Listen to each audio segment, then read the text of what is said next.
Jog falls ನ ನೀವೇನಾದ್ರೂ visit ಮಾಡ್ತಾ ಇದ್ರೆ ಈ ರೀಲ್ ನ ನೀವು ಸೇವ್ ಮಾಡ್ಕೊಳ್ಳಿ. ಜೋಗದ ಸಮೀಪನೇ ಇರತಕ್ಕಂತ ಇನ್ನೊಂದು ಅದ್ಭುತ ಜಲಪಾತದ ಬಗ್ಗೆ ನಾವೀಗ ತಿಳಿದುಕೊಳ್ಳೋಣ. ಮೊದಲಿಗೆ ಶರಾವತಿ ಕಣಿವೆ ಒಂದು ವಿಹಂಗಮ ನೋಟವನ್ನು ನಾವು ನೋಡ್ಕೊಂಡು ಮುಂದೆ ಬರ್ತಾ ಇದ್ದಂಗೆ ಈ ಒಂದು ಫಾಲ್ಸ್ ನ ಒಂದು ವ್ಯೂ ಪಾಯಿಂಟ್ ನ ನೀವು ನೋಡ್ಬೋದು.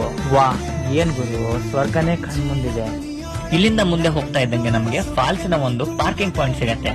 ಕಿರಿದಾದ ಕಾಲು ದಾರಿ, ಪಕ್ಕದಲ್ಲೇ ಹರಿತಾ ಇರೋ ಜಲ, 10ರಿಂದ 15 ನಿಮಿಷ ಅಷ್ಟೇ. ಈ ಒಂದು ದಾರಿಲಿ ನಾವು ನೋಡ್ಕೊಂತ ಹೋಗ್ತಾ ಇದ್ದಂಗೆ ನಮ್ಗೆ ಫಾಲ್ಸ್ ಸಿಕ್ಕೇ ಬಿಡುತ್ತೆ. ಈ ತರದ ಒಂದು ಜಾಗವನ್ನ ನೀವು ಜೀವನದಲ್ಲಿ ನೋಡಿರ್ಲಿಕ್ಕೆ ಸಾಧ್ಯನೇ ಇಲ್ಲ. ಫ್ಯಾಮಿಲಿ, ಫ್ರೆಂಡ್ಸ್, ಅಜ್ಜ ಅಜ್ಜಿ, ಚಿಕ್ಕ ಮಕ್ಕಳು ಎಲ್ಲಾರು ಕೂಡ ಈ ಒಂದು ಜಾಗವನ್ನ ನೋಡ್ಬೋದು.